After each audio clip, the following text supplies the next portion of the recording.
चिड़िया दे नाल बाज लड़ाया, चिड़िया दे नाल बाज लड़ाया, गिद्धड़ों को मैंने शेर बनाया, 1.25 लाख दे एक लड़ाया, तब जाकर गुरु गोविंद सिंह नाम ठहराया।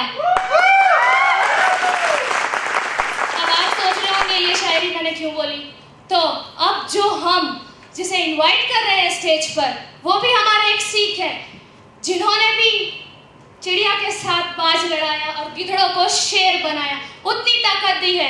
So let's welcome a great dynamite personality mister Gopal Singh Khalsa.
Thank you. जबरदस्त क्लैपिंग हो जाए।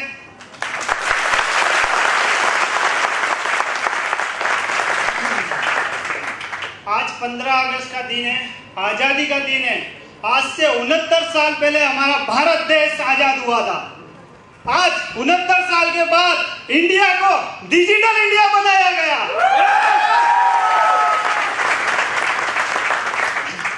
तो डिजिटल इंडिया में आप सभी लोगों का स्वागत करता हूं मैं गोपाल सिंह खालसा। आज मैं आपको एक ऐसा मौका दिखाऊंगा जिसको सुनने और समझने के बाद आप अपनी जिंदगी के अंदर कभी भी अपने आप से ये नहीं कहोगे कि मुझे कामयाब होने का मौका नहीं मिला। तो क्या वो मौका जानने के लिए आप सब रेडी हो? नहीं, शेरों की गूंज ऐसी नहीं होती है, शेरों की दहाड़ होती है। क्या आप मेरे साथ तैयार हो? इसको बोलते हैं गुजरात के शेर। पाले पाले अब नहीं, लाए बाले अब नहीं, वक्त गवाना अब नहीं, धुआं उड़ाना अब नहीं। इंडिया हो रहा डिजिटल, अब इंडिया हो रहा डिजिटल, अब इंडिया हो रहा डिजिटल, अब इंडिया। लगता है गुड गवर्नेंस का सपना सच हो रहा है, क्योंकि अपना इंडिया डिजिटल हो रहा है। देखो, कल तक तो छोटी छोटी गलियों में चल रहा था और आज डिजिटल हाईवेज पर दौड़ रहा है। अपना इंडिया डिजिटल हो रहा है। कल तक जो हजारों लाखों का व्यापार करता था वो आज करोड़ों का टर्नओवर कर रहा है। भैया, अपना इंडिया डिजिटल हो रहा है। I dream of a digital India where e-commerce drives entrepreneurship. कल तक तो made in Korea, Japan, Germany पर गर्व कर रहा था और आज मेक इन इंडिया पर नाज कर रहा है। अपना इंडिया डिजिटल हो रहा है। कल तक घंटों उलझा रहता था पेपर के एक एक टुकड़े के लिए, और आज मेरा इंडिया पेपरलेस हो चला है। अपना इंडिया डिजिटल हो रहा है। I dream of a digital India where government is open and governance is transparent. ये हमारा डिजिटल इंडिया का देश था। भारत बदल रहा है, भारत के बदलने के साथ हमको भी बदलना पड़ेगा। तो डिजिटल इंडिया सेलिब्रेशन और डिजिटल इंडिया प्लान प्रेजेंटेशन के लिए हम लोग स्टार्ट करते हैं। Sir please.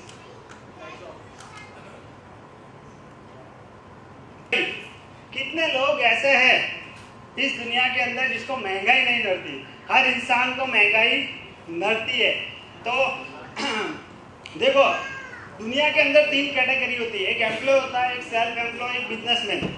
सबसे ज़्यादा अगर सक्सेसफुल कैटेगरी है तो बिजनेसमैन की है, क्योंकि एम्प्लॉय अगर जॉब कर रहा है तो अपना टाइम बेच रहा है, अपना स्किल बेच रहा है और किसी और के सपने पूरे कर रहा है। तो यहाँ पर जॉब करने वाले जितने भी लोग हैं, बुरा नहीं लगाना, लेकिन ये दुनिया का सच है।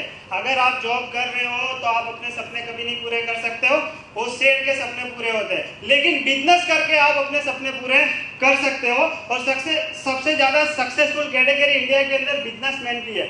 तो क्या आप लोग बिजनेसमैन बनने के लिए तैयार हो यहाँ पर? ओके, तो बिजनेस करना है तो जरूरी कौन सी चीज़ है? देखो, हर इंसान को बिजनेस करना होता है, लेकिन मालूम नहीं होता है कि कैसे बिजनेस किया जाता है, किस प्रकार से होगा, और डरता है। तो मैं आपको एक जबरदस्त चीज़ बताऊंगा। अगर आप लोगों को अपनी लाइफ के अंदर बिजनेस करना है तो 5 चीज़ें बहुत इंपॉर्टेंट है। अगर किसी इंसान को बिजनेसमैन बनना है ना, उसने अगर ये 5 चीज़ें नोट कर ली ना, तो अपनी लाइफ के अंदर वो सक्सेसफुल बन सकता है। Next sir. तो 5 चीज़ ये है कि कोई भी बिजनेस करने के लिए सबसे पहले एक प्रोडक्ट होनी चाहिए, क्योंकि बिना प्रोडक्ट के बिजनेस होता नहीं। दूसरी चीज़ कि उसका मार्केट आपको मालूम होना चाहिए कि भाई उसका मार्केट कैसा है। तीसरी चीज़ है कस्टमर, कि भाई मान लो कि आप बिजनेस कर रहे हो तो उसके कस्टमर कैसे होंगे, कितने होंगे, ये सारी जानकारी आप लोगों के पास होनी चाहिए। और उसका रेट, क्योंकि मार्केट के अंदर कंपटीशन बहुत सारा है, तो उसका रेट आपको मालूम होना चाहिए कि भाई हम जो बिजनेस कर रहे हैं उसमें कहीं हम ज़्यादा रेट तो नहीं रख रहे। और पॉसिबिलिटी कि भाई इसके कंज्यूम यानी कि यूज़ करने वाले लोग किस प्रकार के होंगे। तो प्रोडक्ट ऐसी होनी चाहिए कि जिसका लाइफ के अंदर कभी अंत ना हो, निरंतर वो चलती रहे, राइट है, और उसको बेचने के लिए कभी इतनी मेहनत ना करनी पड़े। तो कौन सी चीज़ का बिजनेस करना चाहिए? जो अपने आप बिक जाए उसका करना चाहिए, कि जिसको जा जाके बेच के परेशानी उठानी पड़े। कौन सी चीज़ का? तो अपने आप बिक जाए वो चीज़ का बिजनेस करना चाहिए, राइट है। तो मार्केट, अब मैं यहाँ पर जो बिजनेस आपको बताने वाला उसका मार्केट 100% है, क्योंकि दुनिया का कोई भी बिजनेस ऐसा नहीं है जिसमें मार्केट 100% मिलता हो। लेकिन मैं यहाँ पर आपको एक ऐसा बिजनेस बताऊंगा जिसका मार्केट 100% है, उसके कस्टमर 95%। इंडिया का पहला बिजनेस है जिसके कस्टमर 95% है। बाकी दुनिया का कोई भी बिजनेस उठा के देख लो, 50% से ज़्यादा कस्टमर नहीं मिलेंगे। वन एंड ओनली एक ही बिजनेस है जिसमें 95% कस्टमर है, और रेट मार्केट से सबसे कम है। अब देखो, आप लोग प्रोडक्ट अगर कोई चूज करते हैं तो मार्केट में सबसे पहली चीज़ जो खुद बिकने वाली है वो हैबिट से रिलेटेड जितने भी बिजनेस है, और फैशन से रिलेटेड नीड यानी कि इंसान की ज़िंदगी की ज़रूरत की चीज़ है, ये सारी चीज़ें अपने आप बिकती है। इसको बेचने के लिए कोई मार्केटिंग या कोई मेहनत करने की जरूरत नहीं है। जिस व्यक्ति को अगर कोई चीज़ की हैबिट है तो अपने आप उठकर जाता है और उसका अपना जो भी हैबिट्स का होता है वो पूरा करता है।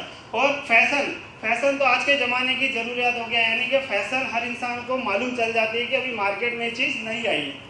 नीड, रोटी कपड़ा मकान दूध तेल शक्कर चाय, सारी चीज़ें जीवन की ज़रूरियात है, राइट है। इन सारी चीज़ों के अंदर अलग अलग कैटेगरी है, लेकिन आज का जो ज़माना है, मोबाइल एक ऐसी चीज़ है ना जो फैशन भी है और हैबिट्स भी है और नीड भी है। मोबाइल के बिना किसी को चलने वाला नहीं है, राइट है। और मोबाइल इतना जरूरी हो गया है कि हमारा शरीर का अंग बन चुका है।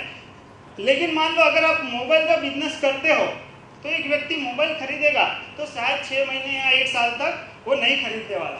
कौन सी चीज़ का बिजनेस करना चाहिए? जिसका रोज यूज होता है उसका करना चाहिए, कि जो 6 महीने में यूज होता हो, रोज यूज होता है उसका करना चाहिए। तो मोबाइल जिस चीज़ से चलता है उसका नाम रिचार्ज है। अब आप लोग सोचोगे बोले रिचार्ज में अब कौन सा बड़ा बिजनेस होगा? रिचार्ज तो हर गली नुक्कड़ पे मिलने वाली चीज़ है। ये हमारे माइंड में रिचार्ज का पिक्चर बना हुआ है, लेकिन मैं आपको बताऊंगा रिचार्ज के अंदर एक बड़ा एम्पायर खड़ा हो सकता है। रिचार्ज के अंदर बहुत बड़ा बिजनेस हो सकता है। देखो, अब मैं आपको एक कैलकुलेशन करके दिखाता हूँ। इंडिया की जो पॉपुलेशन है वो 130 करोड़ लोगों के आसपास है। उसमें देखो 100 करोड़ लोगों के पास आज मोबाइल है। हर घर के अंदर 2 से 3 मोबाइल आपको मिलेगा। अब 100 करोड़ मोबाइल है, मोबाइल कितना भी महंगा हो, चाहे वो एप्पल का हो, HTC का हो, लेकिन अगर उसके अंदर रिचार्ज नहीं है तो कोई वैल्यू है? गुजरात वाले क्या बोलते हैं? डब्बा, राइट है। तो रिचार्ज कराना जरूरी है। हर इंसान दिन में 20-25 रुपए की बात कर लेता है, लेकिन मैं आपको खाली 10 रुपए का कैलकुलेशन करके बता रहा हूँ कि 100 करोड़ लोग अगर 10 रुपया भी यूज करते हैं ना, तो 1000 करोड़ रुपए का इंडिया के अंदर पर डे रिचार्ज होता है। 1000 करोड़ 10 अरब रुपया होता है। इंडिया के लोग सिर्फ बातें करने में 10 अरब रुपए उड़ाते हैं, राइट है। तो इतना बड़ा इसका मार्केट है, और रिचार्ज को बेचने की जरूरत नहीं है, वो अपने आप बिकता है। लोगों की जरूरियात है, जैसे ही खत्म हुआ जाना पड़ेगा, राइट है। उसके बाद इतना बड़ा मार्केट हो रहा था तो किसी ने आज तक इसको नोट क्यों नहीं किया?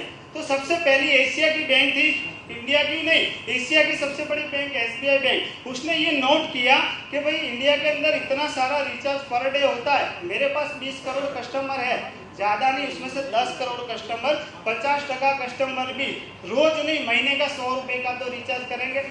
तो 100 रुपये का रिचार्ज करेंगे तो 1000 करोड़ रुपए का SBI बैंक रिचार्ज कर ले रही। अब एक्चुअल में बैंक का काम क्या है कि भाई बैंकिंग करना, रिचार्ज का नहीं है, फिर भी बैंक रिचार्ज कर रही है। जब इतनी बड़ी बैंक रिचार्ज का बिजनेस सिलेक्ट कर सकती है तो क्या हम लोग नहीं कर सकते? कर सकते हैं, राइट है। अब उसका 2% भी मार्जिन मिल रहा होगा बैंक को। अगर रिटेल हम प्रॉफिट देखते हैं तो 20 करोड़ रुपया होता है, तो बैंक रिचार्ज करके कितना पैसा कमा रही है? 20 करोड़ रुपया, वो भी पार्ट टाइम करके, फुल टाइम नहीं कर रही, क्योंकि फुल टाइम में उसका बैंकिंग सेक्टर पूरा पड़ा है, राइट है। अब ये जो इतना परसेंटेज के हिसाब से 20 करोड़ रुपया बैंक कमा रही है, मार्केट में अगर आप जाओगे, अगर एक मोबाइल की दुकान होगी, मोबाइल की दुकान करने के लिए सबसे पहले 50,000 रुपया इन्वेस्ट करना पड़ता है। 50,000 रुपया आप इन्वेस्टमेंट करके एक मोबाइल की दुकान खोलोगे ना, पूरे दिन में 10,000 रुपये का रिचार्ज करोगे ज़्यादा से ज़्यादा, तो 200 रुपया रोज मिलेगा। महीने का कितना होगा? 6,000 रुपया हम रिचार्ज कर रहे हैं, बैंक भी रिचार्ज कर रही है। बैंक 20 करोड़ कमा रही है और हम कितना कमा रहे हैं? 6,000 रुपया। तो इसमें से स्मार्ट कौन है? SBI bank. क्यों? SBI बैंक स्मार्ट वर्क करती है और एक रिटेलर हार्ड वर्क करता है। दुनिया के अंदर अगर सक्सेसफुल बनना हो तो स्मार्ट वर्क करके ही आदमी सक्सेसफुल बन सकता है। पर एक बैंक में और रिटेलर में क्या फ़र्क होता है? जो दुकान वाले भाई होते हैं ना, वो आते जाते कस्टमर पर निर्भर होते हैं कि कस्टमर आएगा, मुझे 2 पैसा मिलेगा। अगर कस्टमर बाजू की दुकान में जा रहा है तो 2 पैसा किसको मिलेगा? बाजू वाले को। लेकिन बैंक को आते जाते कस्टमर की कोई ज़रूरत नहीं है। क्यों? उसके पास ऑलरेडी 20 करोड़ कस्टमर तैयार है। तो बिजनेस कौन सा करना चाहिए? जिसके कस्टमर ऑलरेडी तैयार हो उसके करना चाहिए कि जिसके कस्टमर हमको ढूंढने पड़े? तैयार हो उसका करना चाहिए। तो हम यहाँ पर जो बिजनेस करने वाले हैं उसमें 100 crore mobile, 20 crore DTH connection, 120 crore customer तैयार है। हमको कहीं ढूंढने जाना नहीं है, हमारा टेंशन खत्म हो गया। यहाँ पर बिजनेस करने के लिए ऑलरेडी कस्टमर तैयार है और वेटिंग कर रहे हैं, बस हमको उनको जाके बता रहे हैं। Next sir, welcome to my recharge family. ये वर्ल्ड की बेस्ट अपॉर्चुनिटी, एक मौका है। नेक्स्ट सर, कितने लोग दुनिया के अंदर ऐसे हैं जो सपने नहीं देखते? हर इंसान सपना देखता है। अगर कोई बोलता है कि मैं सपना नहीं देखता हूँ, वो जिंदा नहीं है। हर इंसान के अंदर सपना होता है, चाहे उसको इच्छा समझ लो या उसको ज़रूरत समझ लो, सपना हर इंसान देखता ही है। ये हमारी ज़िंदगी की ज़रूरत होती है। एक एक्स्ट्रा इनकम की हम तलाश करते हैं, उसके बाद में फाइनेंशियल फ्रीडम चाहिए हर इंसान को, खुद का बिजनेस चाहिए, गाड़ी चाहिए, सेल्फ प्रोग्रेस करना है। बहुत सारे ऐसे ड्रीम्स होते हैं, मकान से लेके, पैसे से लेके, हर चीज़ होती है। विदेश यात्रा भी हमको करनी होती है, लेकिन हम जो ट्रेडिशनल लाइफ जीते हैं उसके अंदर हम कभी पूरा नहीं कर सकते। उसके लिए हमको एक ऐसा मौका चाहिए जो गारंटेड विश्वास के साथ वो पूरा हो सकता है, और वो मौका मैं आपको आज दिखाऊंगा। Next sir, coming together is beginning, staying together is progress, working together is success. ये दुनिया का पहला बिजनेस है जिसमें हम साथ में मिलकर काम कर सकते हैं। सपोर्टिंग बिजनेस है। अगर कोई व्यक्ति जॉब कर रहा है तो उसके जॉब के अंदर कोई आदमी दूसरा नहीं जा सकता, लेकिन ये दुनिया का ऐसा बिजनेस है जिसके अंदर हम सपोर्टिंग बिजनेस है, एक दूसरे की मदद करके हम इसको सक्सेसफुल बनाते हैं। नेक्स्ट, ये कंपनी का बैकग्राउंड है। हमारी ऑलरेडी 3 सिस्टर कंपनी चल रही है, लेकिन आज माई रिचार्ज ने इतना बड़ा मुकाम हासिल कर लिया है, इतना बड़ा नाम बना लिया है कि अब उसके बैकग्राउंड की भी जरूरत नहीं है। क्योंकि आज की तारीख में इंडिया के अंदर 14 लाख यूजर और 14 करोड़ रुपए का टर्नओवर, एक दिन के अंदर 14 करोड़ रुपए का टर्नओवर कर रही है, और रोज का 2 से 3 हजार लोग इसमें नए अपॉइंट होता है। नेक्स्ट सर, इनके लिए जबरदस्त क्लैपिंग चाहूंगा। 14 लाख लोगों को इन्होंने एम्प्लॉयमेंट दिया है, 14 लाख लोगों के घर में दिए जलाए हैं, तो इनके लिए जबरदस्त क्लैपिंग तो मैं फिर से चाहूंगा। ये लीगलिटी से, क्योंकि 100 करोड़ लोगों के पास टोटली बिजनेस जाएगा तो उसमें IAS ऑफिसर, जज, वकील, डॉक्टर, दुनिया की कोई भी इंडिया की हस्ती होगी, सबको ही लेना ही पड़ेगा। तो सारे लीगल डॉक्यूमेंट्स हमारे पास है। नेक्स्ट, ये सारी सर्विस है जो हम डिजिटल इंडिया कॉन्सेप्ट के अंदर हम सेल्फ के लिए यूज़ करेंगे, लेकिन हमारा जो पर्पस है वो बिजनेस का है। सबसे पहले तो यहाँ पर हम सर्विस देख लेते हैं कि कौन सी मिलेगी।